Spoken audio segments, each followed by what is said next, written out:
Probably my first efforts with Beethoven were for release, and those first two notes that go back and forth, I did them probably 20 to 25 times, like so many other young pianists, which eventually led to being able to trill quite well.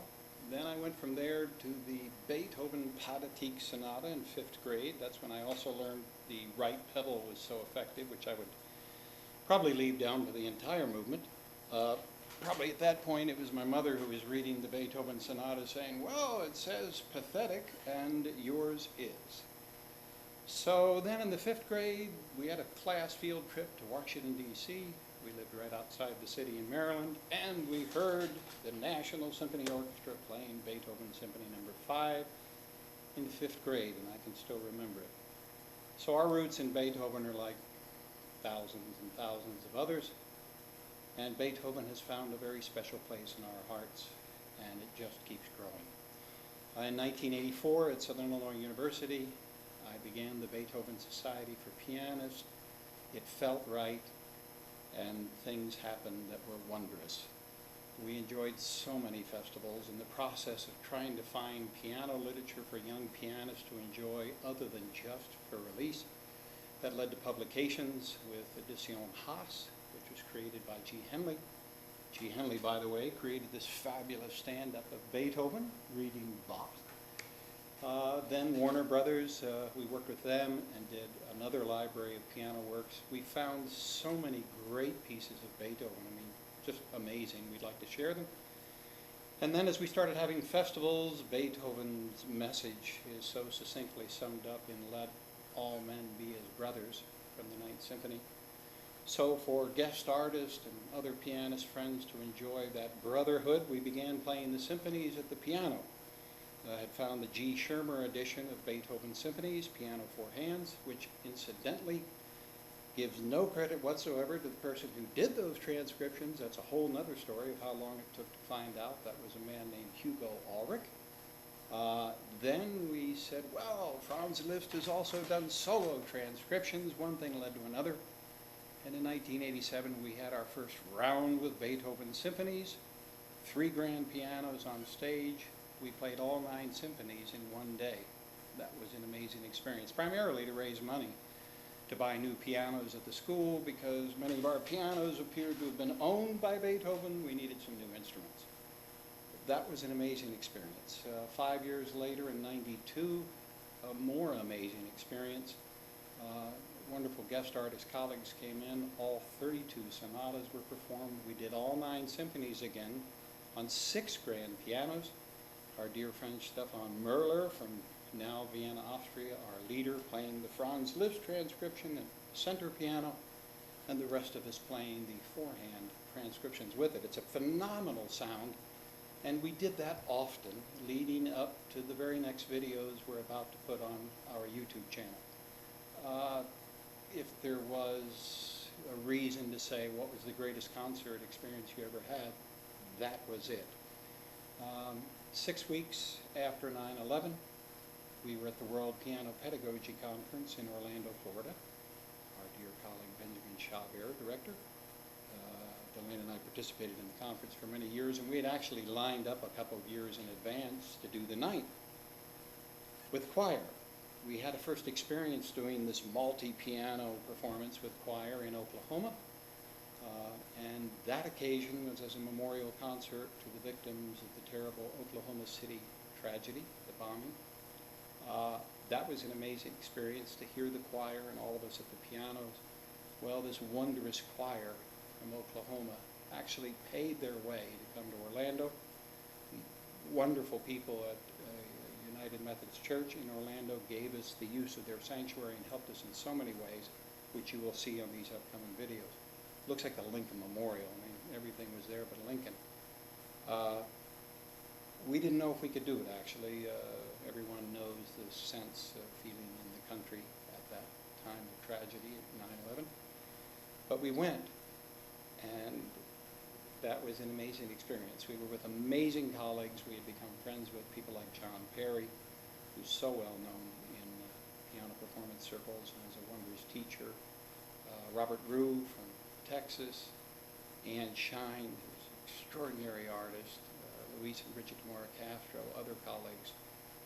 The number of people that put their energies together, including the film team from Slovenia that filmed it, and this wondrous technician who did the audio recording. That night was a magic moment. You'll hear me say in the introduction, talking about Beethoven and his commitment to freedom, his commitment to celebrating the joy of life no matter what. And Beethoven seemed to be with us that night, and we talked about evil. Evil being the word live spelled backwards. And feeling like when everyone's born, it's a great occasion, but sometimes people get turned around, and living and life becomes evil and terrible things happen. But we lifted ourselves up that night, and Beethoven has lifted us up in so many ways. He's just the starting point, because I remember when I was young, and Helena would probably say the same thing, Bach and Mozart and Schubert and Chopin and Liszt, who are all these people? You have no idea, you have no clue. And over the years, you just come to find out the meaning and the power of their music. We love music so much.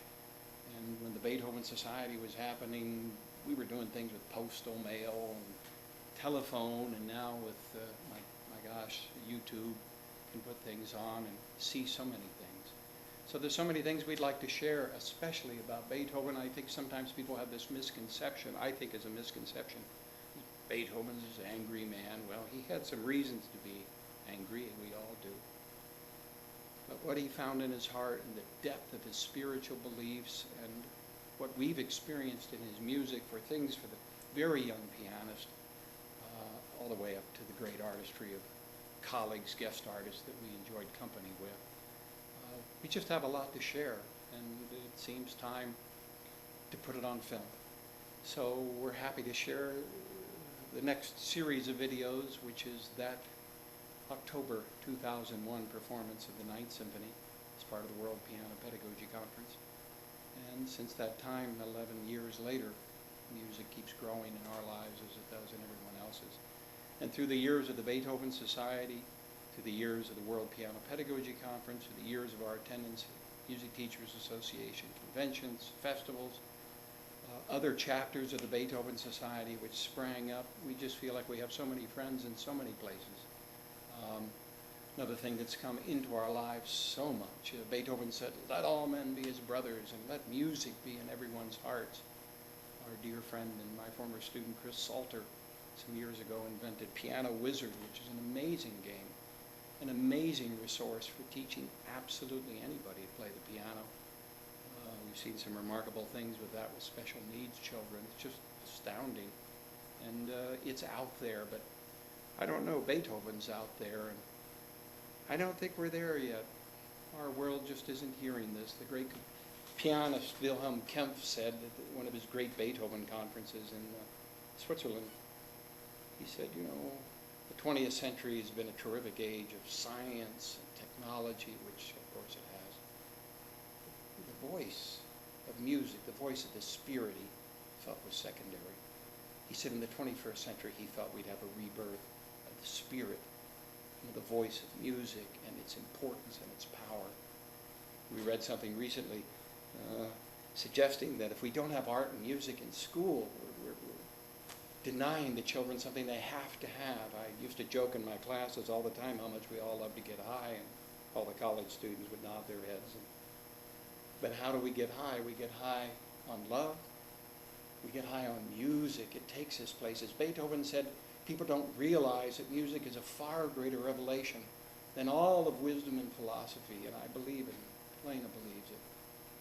We've seen music transform people's lives in such amazing ways, adults and children.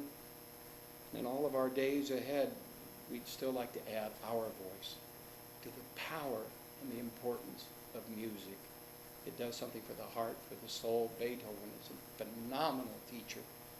His teachers go back to Bach, his earlier colleague Mozart, his teacher Carl Czerny teaching Franz Liszt, and then you have Chopin and Schumann and Brahms, and all the great artists leading to the present, and then you just have music.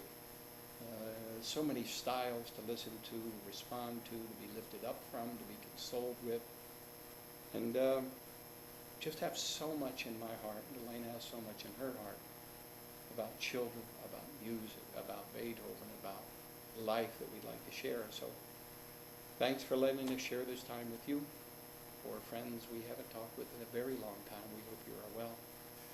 And in the case of the Ninth Symphony, which I hope you'll go on to enjoy from that performance after 9/11, it had been our hope to share the Ninth with more children, more places.